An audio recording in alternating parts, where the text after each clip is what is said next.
성부와 성자와 성령의 이름으로 아멘. 은총이 가득하신 마리아님 기뻐하소서. 주님께서 함께 계시니 여인 중에 복되시며 태중의 아들 예수님 또한 복되시나이다.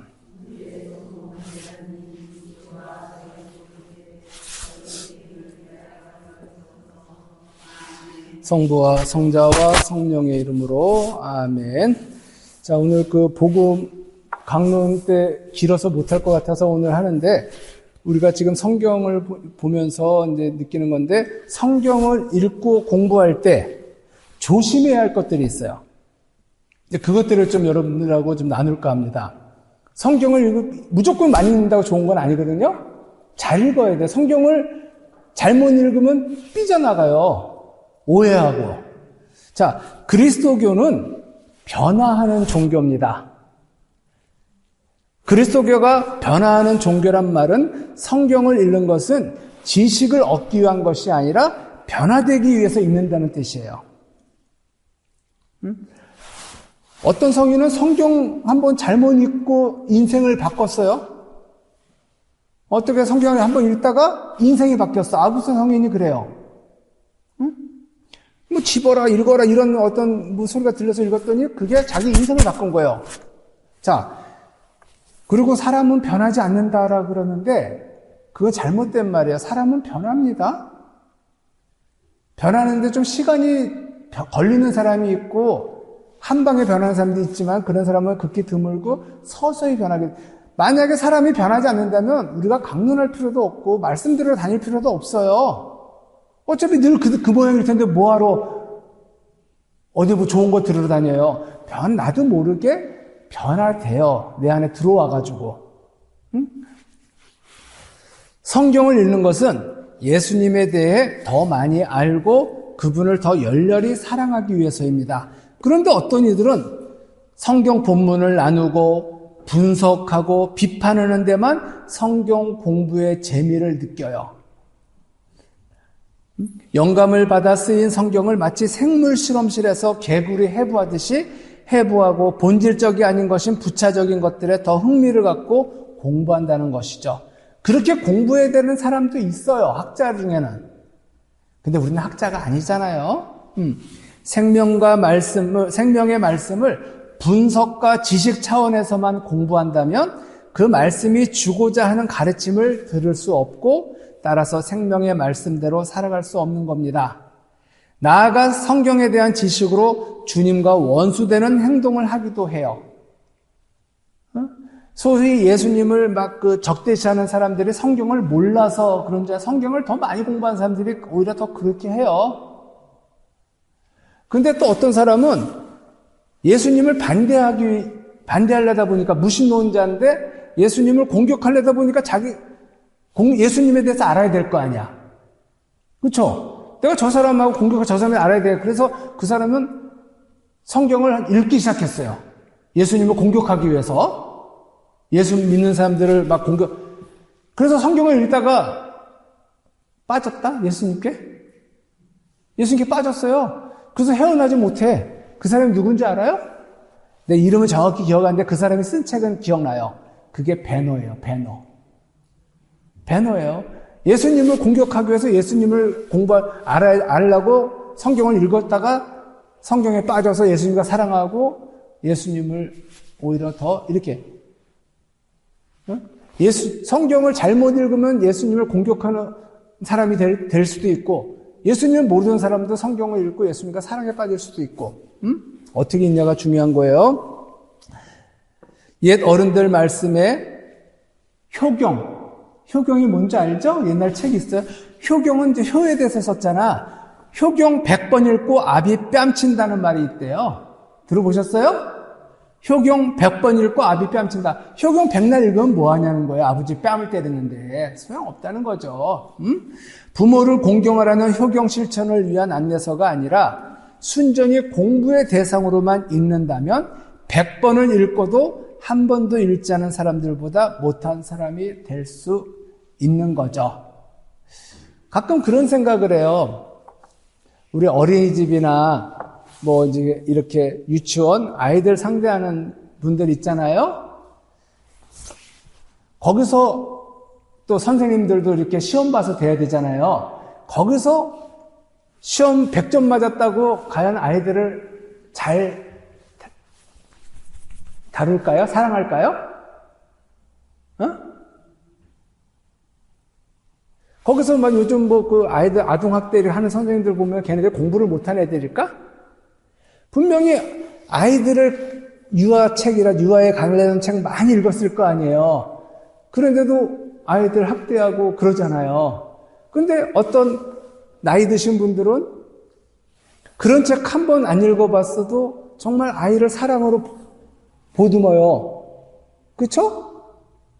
이론은 없어. 이론은 없지만 정말 아이를 정말 사랑으로 이 아이가 왜 우는지 지금 뭐가 필요한지 아는데 유아교육 갔다 와서 100점 맞고 오레이 맞고 장학금 탔어도 그 사람이 아이를 잘 돌본다는 거 말할 수는 없는 거죠. 공은 마찬가지예요. 유아교육에 대한 책 한 권 안 읽어도 아이를 잘 키우는 사람이 있고, 책은 이렇게 많이 읽었는데 정작 아이를 보면 지승질 못 이기는 사람도 있고, 성경도 마찬가지예요. 성경을 학문의 대상으로만 취급하면 성경에 대한 지식으로 정작 성경이 증언하고 있는 주 예수님을 거부하는 자가 될 수도 있어요. 막 분석하는 거야. 어떤 사람 이거 예수님이 한 말 아니야? 예수님이 한 말이야? 예수님이 한 말 아니야? 이렇게 막 그런 사람들이 있어요. 성경은 하느님의 말씀을 운반하는 책이다. 그래서 제2차 바티칸 공의회 계시헌장 24항에서도 성경은 하느님 말씀을 간직한다고 기록하고 있습니다. 성경은 생명의 말씀을 간직한 책이지 그 자체가 생명이 아니기에 성경을 연구한다고 해서 자동적으로 생명을 얻을 수 있는 것은 아니에요. 예수님을 믿고 받아들이지 않는 한, 그리고 그분의 가르침을 삶으로 옮기려고 애쓰지 않는 한 성경 연구는 연구를 위한 연구로 끝날 수 있어요. 마치 창만을 바라보며 창을 만든 재료는 무엇이고 치수는 얼마이고 투명도는 얼마이며 어느 부분이 매끄럽지 못하고 등을 분석하는 사람밖에 안 된다는 말이죠. 그런 이들은 무지개가 어떻게 생기고 어떤 빛깔로 나뉘어 있고 어떤 모양을 하고 있는지 명확하게 설명할 수 있지만 막상 비개인 하늘에 찬란한 무지개가 걸렸는데도 그것을 보러 나가지도 않고 본다고 해도 가슴 설레임을 느껴보지 못하는 이들입니다. 성경만이 아니에요. 하느님이 쓰신 책이 2권 있어요. 한 권은 성경이고 한 권은 또 뭘까요? 자연이에요. 하느님 쓰신 책이 2권 있다는데 하나는 성경이고 하나는 자연이라고 그러는데 하느님의 작품인 자연을 경외의 대상이 아니라 과학의 눈으로만 바라볼 때 우리의 마음은 메마르고 자연에서 누릴 수 있는 기쁨과 정서를 잃어버립니다. 진화론을 주장한 찰스 다윈은 이런 고백을 해요. 30이 넘어서까지 여러 종류의 시들이 내게 큰 기쁨을 주었다. 학창시절에는 셰익스피어의 작품에서 강렬한 기쁨을 맛보기도 했다. 지난날 음악은 내게 아주 커다란 기쁨의 원천이었다. 그러나 오늘의 나는 지난 몇 년 동안 단 한 줄의 시도 읽을 수 없었다. 셰익스피어의 작품을 읽어보려 했으나 어찌나 따분한지 속이 다 울렁거릴 정도였다. 미술과 음악에 대한 취미도 거의 잃고 말았다. 멋진 경치는 아직 어느 정도 볼만하지만 예전처럼 강렬한 감동을 주지는 못한다. 내 정신은 거대한 정보의 집합체에서 일반 법칙을 만들어내는 기계가 되어버린 것 같다. 삶에서 감동을 잃어버리니 더 이상 행복을 느낄 수가 없다. 여러분도 언제 감동을 받으셨는지 한번 생각해 보세요. 감동을 잃어버렸다는 것은 삶에 느낌표가 없다는 거예요. 느낌표가. 남편에게 언제 감동을 받았는지, 자녀에게 언제 감동을 받았는지, 아니면 자연을 보고 언제 이런 감동을 잃어버리니까 행복을 느낄 수가 없다고 다윈은 얘기하네요. 성장하는 신앙인이 되기 위해서, 그리고 성숙한 공동체를 이루기 위해서 교육과 훈련은 필요합니다. 하지만 그것만이 전부는 아니에요. 교육과 훈련으로 많은 지식을 쌓게 되지만 지식 자체가 인간을 변화시키는 것은 아니기 때문입니다. 하느님 체험 없는 교육과 훈련은 오히려 무서운 결과를 초래할 수 있어요. 가슴 없는 머리만을 생산할 수 있습니다. 생명의 근원이신 예수님을 만나고자 하는 간절한 마음이 우선되어야 하는 거예요. 가슴 없는 머리만 있는 사람은 자칫 교만해지기 쉽고, 우리 주변에 그런 신자들이 많아요. 뭘 좀 안다고 얼마나 유세 떠는지 몰라요. 그런 거는 자존감이 낮은 사람들이 대부분 그래요. 열등감이 있거나. 또 남을 비판하기 위해서 자신의 해박한 성경 이론을 앞세우며 남들을 판단하고, 내 뜻과 다른 것은 다 잘못된 것이라며 쉽게 단정해 버립니다. 결국은 공동체의 분열을 초래하고 남들까지도 신앙을 떠나게 만들어요. 그거 참 무섭죠. 나는 모르겠지만 남의 구원을 막아버리는 거. 성경에 관해서는 해박하지만 행동이 없는 신앙도 문제죠. 동방박사가 헤로데를 찾아갔을 때 아기 예수님의 탄생 장소를 알아낸 사람들은 율법학자예요. 이들은 유다인의 왕이 어디서 태어날지를 해박한 성경 지식으로 정확히 알아낸 이들이에요. 하지만 그 왕을 경배하려고 베들레헴까지 갈 마음은 전혀 없었어요. 메시아가 어디서 태어날 것까지는 알았는데 갈 마음이 없었어요. 이들은 그저 자기들이 한 가지 진리를 발견했다는 사실에만 만족할 뿐이었죠. 어떤 이들은 자신을 대단한 존재로 착각하면서 살아가는 껍질뿐인 삶을 살아가는 이들입니다. 이런 말이 있어요. 달맞이 꽃을 아는 것이 식물학을 아는 것보다 더 가치 있고, 그리스도를 아는 것이 신학을 아는 것보다 무한한 가치가 있다. 또 이런 말도 있네요. 별들이 움직이는 길을 알면서도 자기 영혼이 살 길은 등한시하는 교만한 지식인보다 하느님을 겸손하게 섬기는 농부가 하느님을 훨씬 더 기쁘게 한다. 오늘 유튜브 목회보다 짧은 홍성남 신부님의 그 짧은 걸 봤는데, 홍성남 신부님이 황창현 신부님에 대해서 얘기하대요. 황창현 신부님 강의가 수준이 낮대요. 수준이 낮은데 재미있대. 어려운 말도 안 하고. 그래서 신앙인들에게 다가간다는 거예요. 만약에 황창현 신부님의 강의를 저기 뭐 박사학위 따온 사람들이 하면은 그거 안 들을걸요? 재미없어서? 그러니까 이제 송성환 신부님은 그 황창현 신부님의 강의를 폄하하는 게 아니라, 그래서 황창현 신부님의 강의를 신자들이 더 좋아한다는 거예요. 왜? 더 다가오잖아. 뭐 유학 갔다 오고 박사학위 딴 사람들은 성경에 대해서 뭐에 대해서 신학적으로 어려운 용어 써가면서 하는데 신자들은 다 졸려. 다 자. 근데 황창현 신부님은 자요? 시끄러워서 못 자요. 시끄러워서. 응? 그런 거예요. 황창현 신부님 강의는 믿지 않는 사람들도 들어요. 그냥. 그래서 여러분들도 맞는 거예요. 이런 신부님. 근데 홍성남 신부님을 내가 좀 약간 또 한다면, 홍성남 신부님은 목소리가 되게 저음이에요. 정말 여러분들이 잠이 안 올 때 들으시면 좋을 수도 있어요. 그분 강의는 좀 약간 또 수준은 있는데, 그분은 이제 심리학을 공부했으니까 사람을 심리적으로 분석하는데, 약간 또 황창현 신부님처럼 이렇게 다이나믹 강의가 아니라 좀 차분해. 근데 장단점이 있는 거예요. 또 저의 강의는 저의 강의대로 또 장단점이 있고, 이걸 비교할 필요, 자기 나름대로 하느님을 전하면 되는 거예요. 근데 중요한 거는 황창현 신부님은 뭐 유학 간 것도 아니고 자기 삶에서 체험에서 나오는 하느님을 전하는 거예요. 책에 있는 하느님이 아니라 살면서 만난 하느님을 전하는 거죠. 그분이 얼마 전에 천세영 신부라고 잠비아에 있는 신부인데 뭔 사진을 보냈어. 애 머리가 얼굴이 다 빨개요. 다 빨개. 화상 입은 거야. 그랬더니 세균이 감염돼가지고 이제 눈을 빼야 되냐 말아야 되냐는 입장까지 온 거예요. 눈을 빼면은 안면이 뒤틀어지고, 안 빼자니 이게 또 세균. 그걸 보면서 황창현 신부님이 울면서 강의를 했을 거예요. 거기 자기 유튜브에서.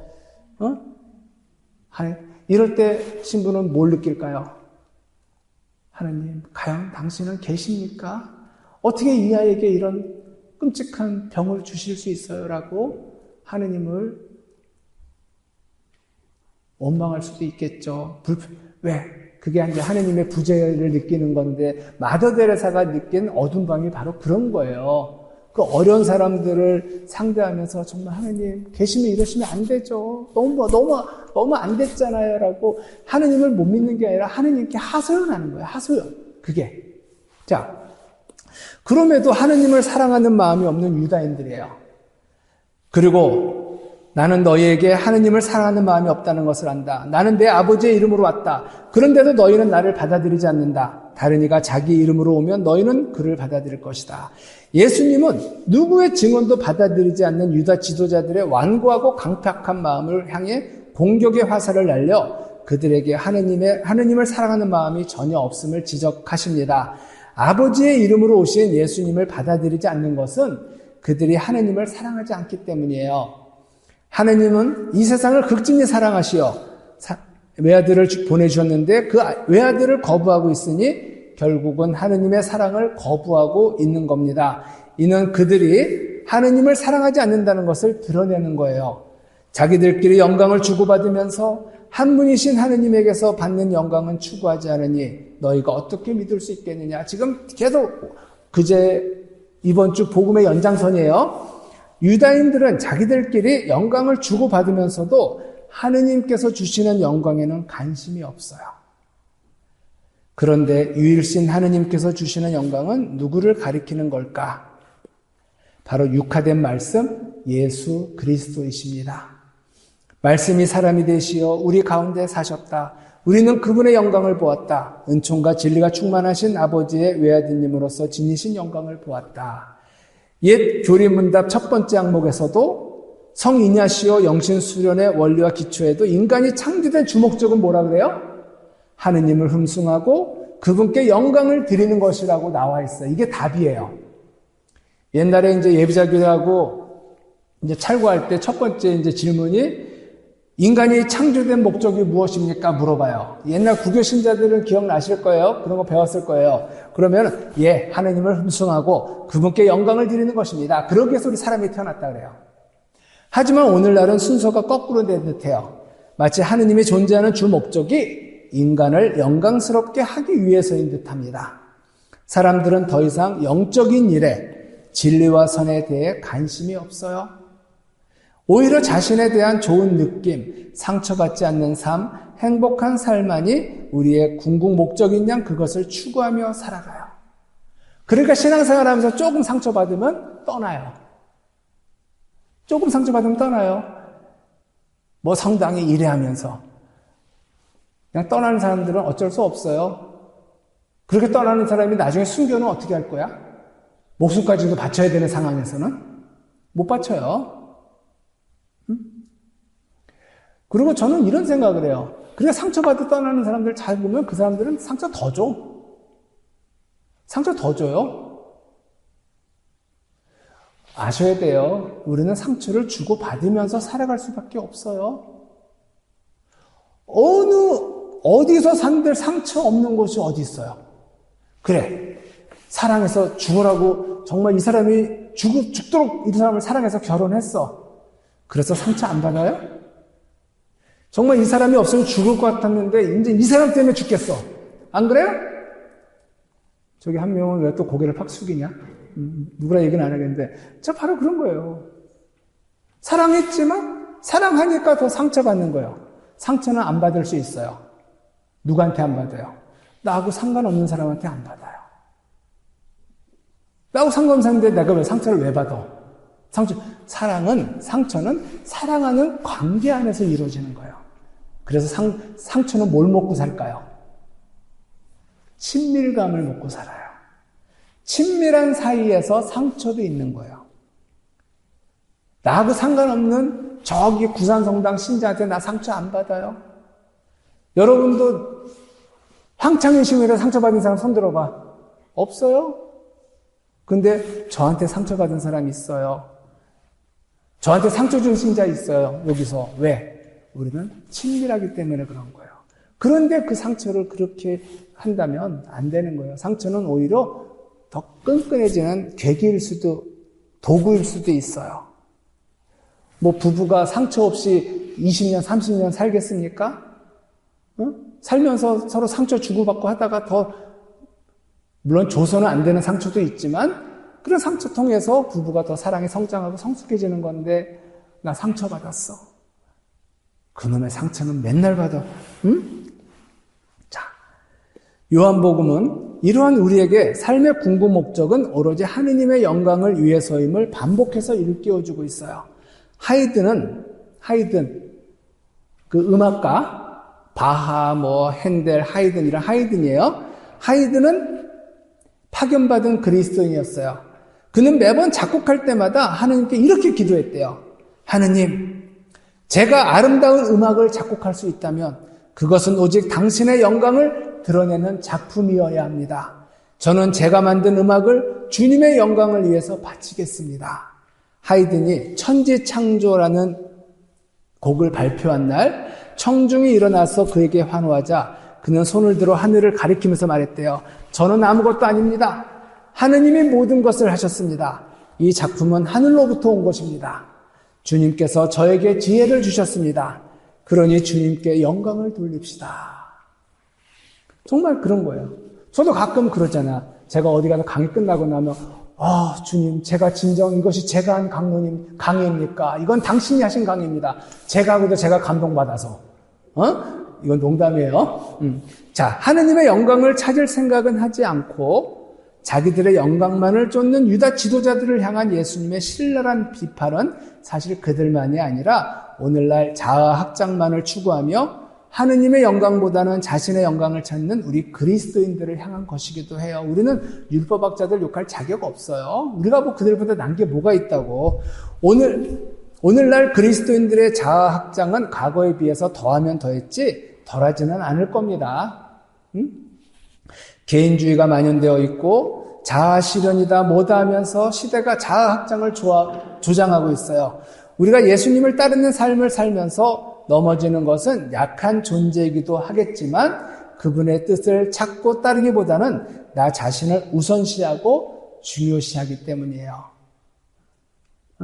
그래서 휴머니즘이 잘못하면 참 무서운 이념이에요. 루이스라는 사람은 고통의 문제에서 이렇게 쓰고 있어요.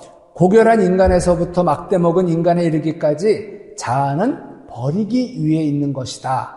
버려야만 자아를 찾을 수 있다. 즉 자기를 비워야만 자기를 채울 수 있는 건데 우리는 채우기만 할 줄 알지 버릴 줄을 모르는 거예요.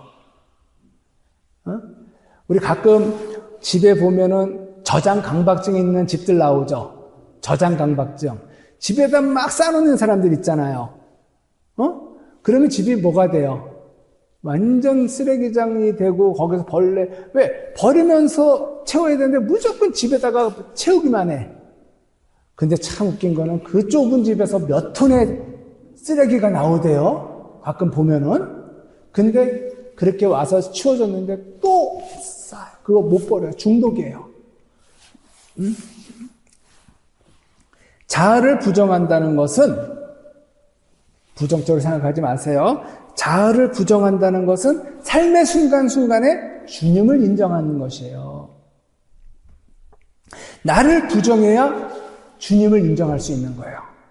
자신의 타락한 본성에 대해서는 아니요라고 하고 주님의 명령에는 언제나 예라고 하는 겁니다. 그래서 사도 바울은 이렇게 말씀하셨잖아요. 이제는 내가 사는 것이 아니라 그리스도께서 내 안에 사시는 것입니다. 그리스도께서 내 안에 사시려면 나를 비워야죠. 그래야 예수님을 채워질 거 아니야. 자아 부정은 예수님을 주님으로 모시고 섬김의 삶을 살아가는 이들이 반드시 해야 할 훈련입니다. 누구든지 내 뒤를 따르려면 자신을 버리고 라고 말씀하신 그분의 명을 생각하면서 지금 내 삶이 주님의 영광을 찾고 있는지 아니면 나의 영광을 찾고 있는지 성찰해 보도록 하세요. 주님을 섬기는 일로 많은 수고를 하면서도 자신을 드러내고 싶은 욕망 때문에 모든 수고를 헛되게 날려버리는 이가 많습니다. 신앙생활을 하는데 중요한 것은 주님의 뜻이에요. 주님만이 모든 영광의 주인이시라는 사실을 명심하시기 바랍니다. 자, 이렇게 하고요.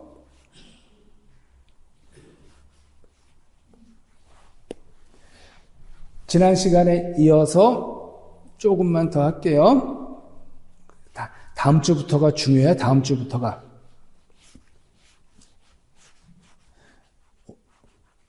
자, 성사에 대해서 계속 얘기했거든요. 제가 7성사 있고 교회가 성사고 예수님이 성사라는 말을 했죠. 예수님께서 보이지 않는 사랑의 징표로서 남겨주신 성사의 대표가 성체성사예요.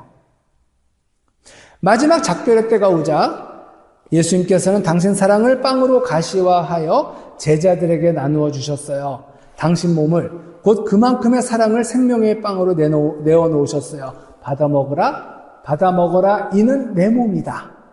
이윽고 예수님께서는 당신 피를 죄의 용서를 위한 계약의 징표로 내어주셨죠. 죄를 용서해 주려고 많은 사람을 위하여 흘리는 내 계약의 피다. 옛날 바뀌기 전에는 모든 사람을 위하여라고 돼 있어요. 모든 사람을. 근데 원문에는 모든이 아니에요. 많은이지. 그래서 원문대로 번역하는 거예요. 많은 사람을 위하여. 왜? 모든 사람을 위하여 흘리셨겠지만 그 피를 받아 모시는 사람이 모든 사람은 아니잖아요. 자, 실제로 예수님께서는 십자가에서 피를 흘리심으로 이 말씀을 이루셨습니다. 이로써 양의 피 흘림을 통한 구약이 파스카의 희생제사가 예수님의 피 흘림을 통하여 추월 불가능하게 완성되었어요. 하느님의 구원 섭리가 예수님의 십자가 제사를 통하여 궁극적으로 완성되었습니다. 예수님께서는 당신의 이 기묘한 사랑의 업적이 모든 세대에 대물림하여 하며 생생하게 재현되기를 바라셨어요. 그래서 명하셨습니다. 너희는 나를 기억하여 이를 행하여라. 그 덕에 우리는 오늘도 밥이 되시는 예수님을 먹으며 살고 있어요.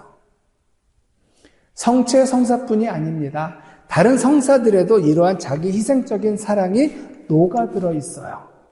모든 성사 안에서 우리가 궁극적으로 만나는 것은 우리를 위해 자신을 내어주시는 예수님의 모라적인 사랑입니다. 성체 성사와 관련해서 성 토마스 아퀴나스는 이런 엄청난 사실을 말해요. 우리가 드리는 매일의 미사는 예수님의 십자가 제사와 같다. 이 미사가 그래서 중요한 거예요. 우리가 드리는 매일의 미사는 예수님의 십자가 제사와 같다. 이로써 그는 기념이 지니는 효력을 언급하고 있어요. 이 얼마나 놀라운 얘기입니까? 기념이라는 행위가 과거의 한 사건을 단지 기억하는 것이 아니라 똑같은 가치로 재현시킨다는 사실. 이것이 우리를 매일 미사회로 초대하는 은총입니다. 이뿐이 아니에요. 미사에는 거룩한 시간, 거룩한 장소, 거룩한 행위가 집결되어 있어요. 여기에 중요한 것이 하나 있습니다. 곧 미사의 은총은 우리의 삶 전체에 확산된다는 사실이에요. 일찍이 예언자 에제키엘은 이를 다음과 같이 증언했어요. 이 강이 흘러가는 곳마다 온갖 생물이 우글거리며 살아난다. 이 물이 닿는 곳마다 바닷물이 되살아나기 때문에 고기도 아주 많이 생겨난다. 이렇게 이 강이 닿는 곳마다 모든 것이 살아난다. 바로 동네마다 서 있는 우리 교회의 성당이 이 강의 중심 역할을 하는 겁니다. 예수님께서 말씀하셨잖아요. 예루살렘 성전을 두고 이제 이 산이다 저 산이다 말하지 않을 때가 온다. 성전은 이제 동네마다 있어요. 그게 우리 교회예요. 이 개신교 교회를 말하는 게 아니라 우리 교회가 동네마다 있잖아. 근데 우리는 성당이라고 하는데 개신교는 교회라고 그러죠. 개신교는 자기들을 개별교회라고 생각하는 거예요. 한 사람 한 사람이. 우리는 교회를 개별교회 그러면 우리는 교구를 말하는 거고. 그러니까 우리는 지구, 교구, 대리구, 지구, 본당인데 또 가정교회라 그러잖아요. 제일 작은 교회는 가정교회예요. 여러분들의 교회, 가정공동체, 가정교회, 우리 소공동체, 뭐 구역 공동체, 뭐 지역 공동체 이런 것들이 다 왜? 사람들이 모인 곳이잖아. 믿는 사람들이 모임이 교회라면 건물을 얘기하는 게 아니에요. 교회는 건물을 얘기하는 거 아니야. 지금 거기 이제 어떻게 보면 이런 교회당은 예배당이라는 말이 맞아요. 우리가 성당이라 그런다면 교회는 그 건물을 말하는 것이 아니라 어떤 믿는 사람들의 모임, 회중, 그 모임 공동체를 뜻하는 건데 그게 동네마다 있잖아. 여러분들 오늘 효성에 갔더니 효성에도 믿는 사람들이 있잖아요. 그게 거기 교회예요. 믿는 사람들이 있잖아. 반모임 하잖아요. 교회예요. 반교회, 작은 교회예요. 이런 교회들이 여기 있어요. 가끔 예루살렘에 이렇게 성지순례 가요. 가시는 거 좋아요. 근데 여기서도 못 만나는 하나님을 거기 가서 만나요? 요즘은 성지순례가 아니라 관광이라 그래야 맞아요. 관광이에요. 성지순례, 성당이 그렇게 많은 유럽에 가서 미사를 못 드리고 왔대? 성당이 그렇게 많은데요? 그냥 패키지로 가가지고 찍기 바쁘대. 이게 무슨 의미가 있어? 정말이에요. 저는 그래요. 아니, 여기서 못 만나는 하느님을 뭐 이스라엘 가면 만나고 로마 가면 만날까? 저는 여러분들에게 말하고 싶어요. 예수님은 여기서 만나세요. 여기서 만나세요. 그리고 거기는 관광으로 가세요. 즐겁게 놀다 오시면 되는 거예요. 여기서도 못 만난 님을 거기서 만나려니까 찾기 힘들지. 여기 계세요. 예수님은 여기 계세요. 우리 풍산에 계세요. 근데 풍산에 우리 풍산 공동체에서도 없는 예수님이 뭐 거기 가면 계실 것 같아요? 아니요. 예수님은 여기서 우리 풍산 공동체에서 많이 만나시고 거기는 편하게 그냥 관광으로 다녀오세요. 그러면 좋잖아. 그러면 또 만날 수 있는 거지. 여기서도 만나는 예수님을 거기서도 만날 수 있는 거고 여기서도 못 만나는 예수님은 세상 어디 가도 못 만나요. 저는 그렇게 생각합니다. 아셨죠? 재밌게 노세요. 가서. 자, 그래서 생명의 강이 동네마다 원류를 갖게 되었어요. 거기서 강이 흘러나갑니다. 그럼 그 동네 주민은 교회의 덕을 잊고 생명을 누리는 거예요. 이게 뭐냐? 세상 사람들이 우리 천주교인들의 삶을 보고 희망을 갖는 거예요. 신자 아닌 사람도 이 생명을 같이 누리는 셈이에요. 우리가 보통 주일에 미사를 드리는 것으로 이 강이 나의 시간 안으로 흘러갑니다. 미사를 드리는 시간은 딱 1시간이지만 보통 이제 신자분들이 그 1시간 동안 샘이 흘러서 24시간으로 흘러나오는 거예요. 이 강은 또한 공간으로도 흘러갑니다. 성당에서 시작된 강이 나의 동네로 흘러가는 거예요. 그리고 행위로도 흘러가죠. 우리가 미사 드리는 1시간 동안은 행위가 항상 반듯합니다. 거기에서의 행동이 24시간 우리의 행동을 거룩하게 만들어주는 겁니다. 기가 막혀요. 이런 것들을 성사로 활용하면 우리의 신앙생활이 참으로 풍요로워집니다. 그래서 저는 여러분들에게 전에도 말씀드렸지만 신자는 월요일이 주일과 같은 사람이에요. 주일은 거룩한데 월요일만 되면 달라지는 사람들이 있어요. 출근할 때부터 회사 가면 신자가 아니야. 주일과 월요일이 같아야 돼요. 주일에서 이 성당에서의 모습이 월요일 회사에서 모습과 이어져야 돼요. 근데 많은 사람들이 단절돼 있어. 월요일 아침 되면. 안 됩니다. 자, 여러분들에게 이제 마지막으로 준성사, 축복기도. 전에 전에 이 시간이 아니라 미사 때 한번 말씀드린 적 있어요. 근데 다시 한번 강조하는 겁니다. 준성사는 뭘까? 이는 교회가 제정한 겁니다. 준성사는 칠성사에 속하진 않아요. 근데 성사에 준하다. 성사에 준하는 거라 그래서 준성사예요. 칠성사에 속하지 않지만 성사의 특성을 지니는 거룩한 상징 및 행위를 말해요. 준성서로 말미암아 신자는 성사들 그 본래의 효력을 받도록 준비하고 생활이 성화되어 성사는 본질적으로 변할 수 없는 것이지만 준성사는 가변적이고 고칠 수 있어요. 대표적인 준성사에는 축복, 축성, 구마가 있어요. 먼저 축복은 하느님께 기도를 드려 행복과 은총을 간청하는 것을 말합니다. 이는 라틴어 베네딕시오에서 온 말이에요. 축복에는 사람의 축복, 건물이나 운송수단의 축복, 개인 성물의 축복이 있어요. 여러분들 묵주 들고 와서 신부님 축성해 주세요. 띵 아니에요. 옛날 말로 방사해 주세요. 옛날 분들은 방사해 달라 그래. 이게 방사라 그러면 아니에요. 근데 요즘은 신부님 축복해 주십시오라 그러면 돼요. 또 차축복.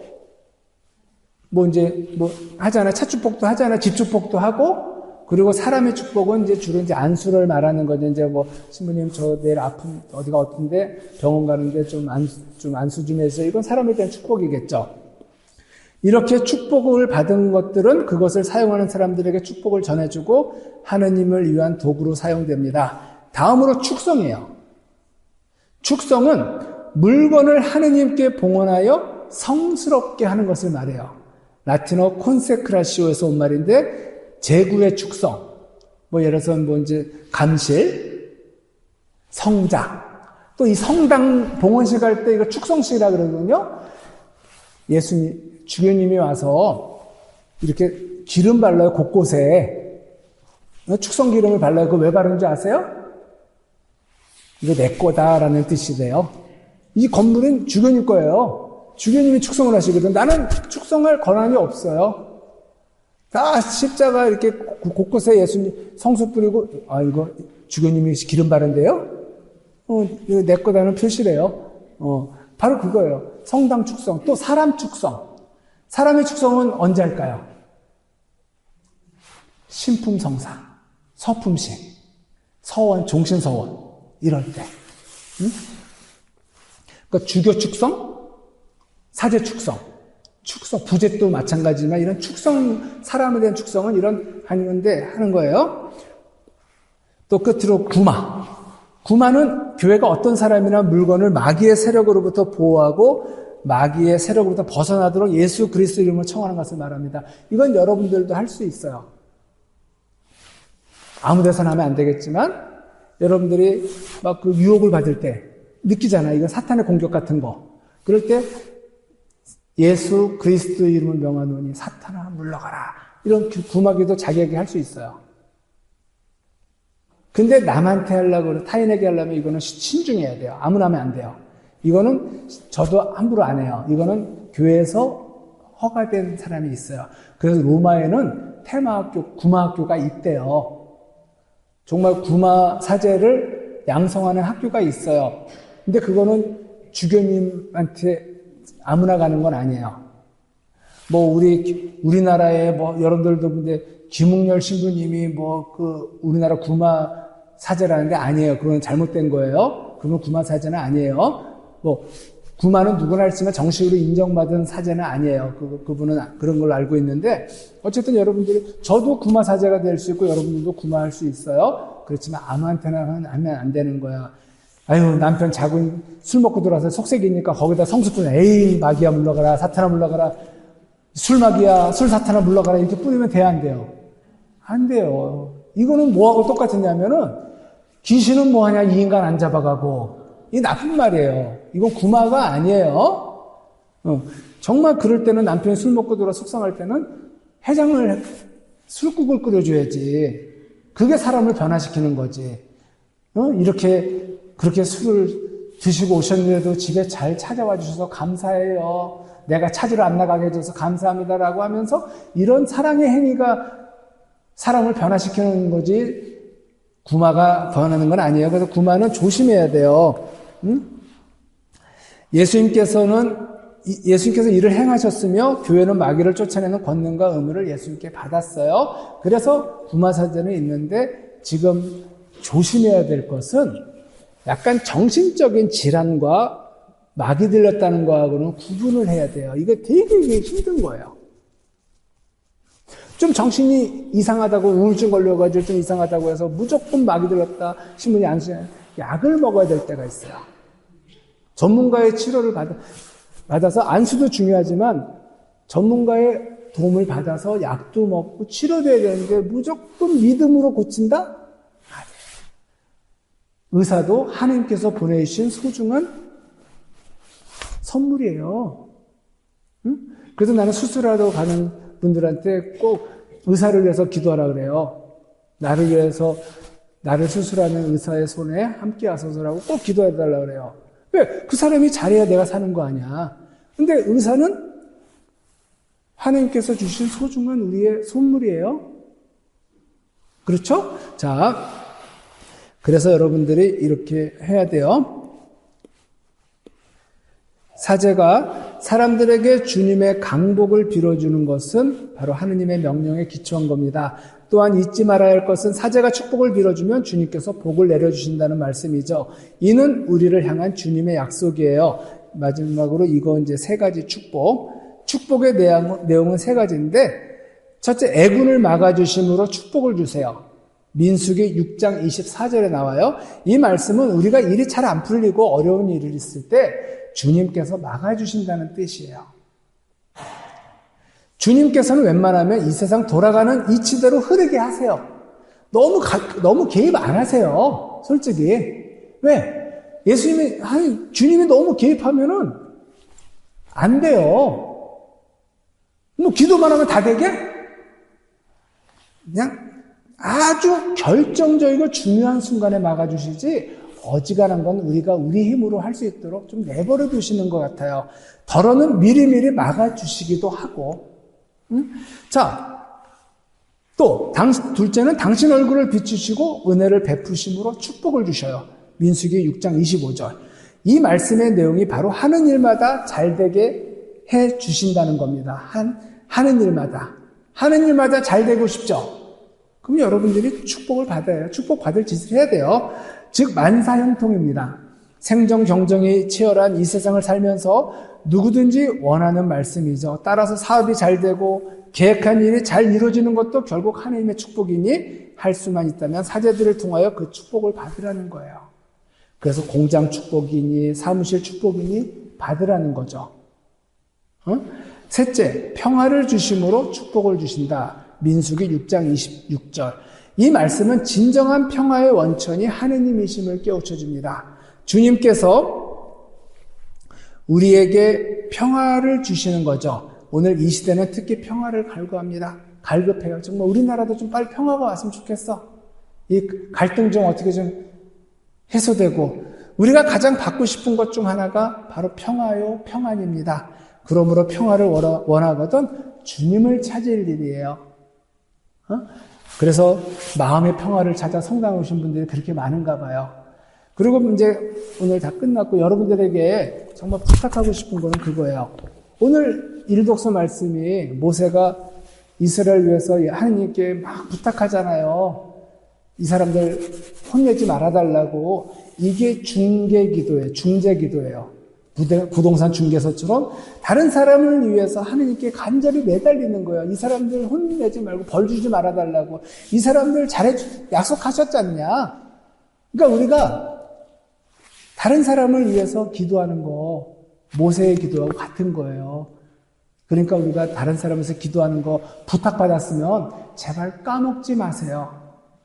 여러분들의 기도가 누구의 생명을 건질 수도 있어요. 왜 신부에게 와서 신부님 기도 좀 해주세요. 얼마나 간절하면 그러겠어요.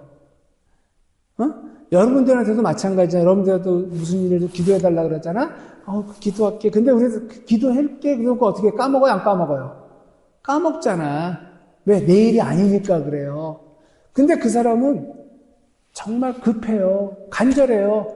다른 건 부도내도 좋으니까 기도 부탁은 부도내지 맙시다.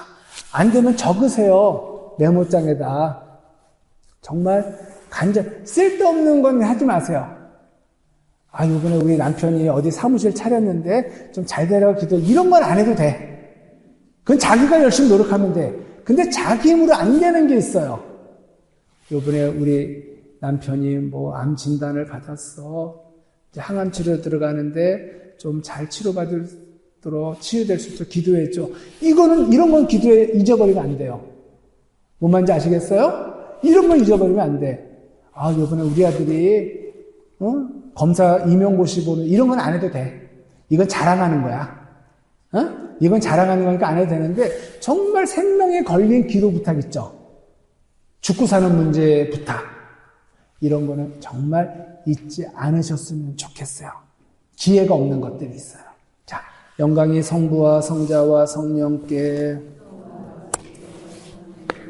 성부와 성자와 성령 이름으로 아멘.